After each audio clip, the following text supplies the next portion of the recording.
Here's the question, which is better, life as a civilian or life in the military? Before we get started, subscribe to the channel to become a part of the Goat Farm and tap the bell notification to be updated on future uploads. This video is a part 1 on a 2-part series, the first part being why I believe staying in the civilian sector is a better choice than joining the military. And be on the lookout for part 2 on why I believe joining the military would be a better option than staying civilian. But as far as this video, we're starting with number 1. Exiting the military is not as easy as placing in a 4-week notice. In the civilian sector, when you find yourself ready to transition out of a particular job or career, the process is often as simple as leaving a 4-week notice, giving your employer an adequate amount of time to find a replacement. In the military, however, you are expected to complete the entirety of your contract you sign upon enlistment. While there are exceptions to these expectations, for example, an individual could be separated prematurely due to medical reasons, the general rule of thumb is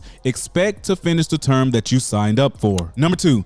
In the civilian world, you have more control on almost every aspect of your life. Would you like to move to the country plains of Alabama or the bustling city of New York? Hey, let's do it. I mean, why not? As long as you have a high earning skill set or business plan, you can essentially live wherever you want, whenever you want, within good reason, of course. In the military, however, you have very limited say-so about your career and living arrangement. Let's use the Navy, for example, considering this is a perspective of a sailor. Yes, you can request to receive orders on different coastal lines and even different countries. The problem is that at the end of the day, where you receive orders is not your decision, and it's ultimately up to the decision of your detailer or the needs of the Navy. Even with changing your actual career, that is also a time-based circumstance, and also the availability of the job you are trying to enter and the over or undermanning of the particular year group you are in when you join. So to simplify it, you may not be able to get out of the career that you're in or get into a different career that you want. The next reason for why staying a civilian may be a better option than joining the military: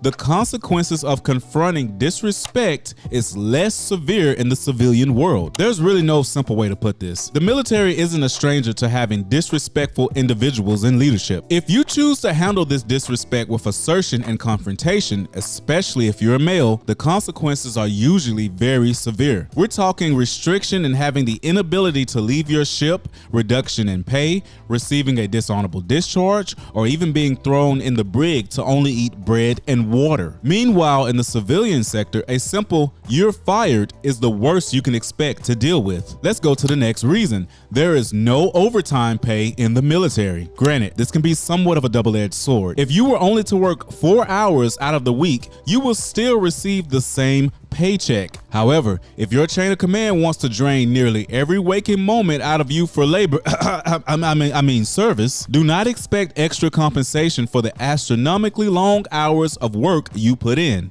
To add insult to injury, it's not uncommon to hear someone state the dreadful words of, "This is the military, you signed up for this." It's basically the universal spit in the face to get you to accept when you're getting a very bad deal. Number 5 being the next reason, you waive your freedom. Let's have a little fun with this one. In your spare time, try Googling the definition of servitude. Then, after you do that, come back to this video and drop it in the comment section below what the definition means. That way, when people say thank you for your service, you know exactly what they're thanking you for. All of the cons that have been previously mentioned have a direct correlation of the freedom you give up to become a service member. The irony of joining the military is that you are fighting for the very thing you technically no longer own: freedom. I am curious if you, the viewer, can think of more pros in favor of the civilian sector in comparison to the military. If you can do that, let the people know in the comment section below. And again, subscribe to the channel to see part 2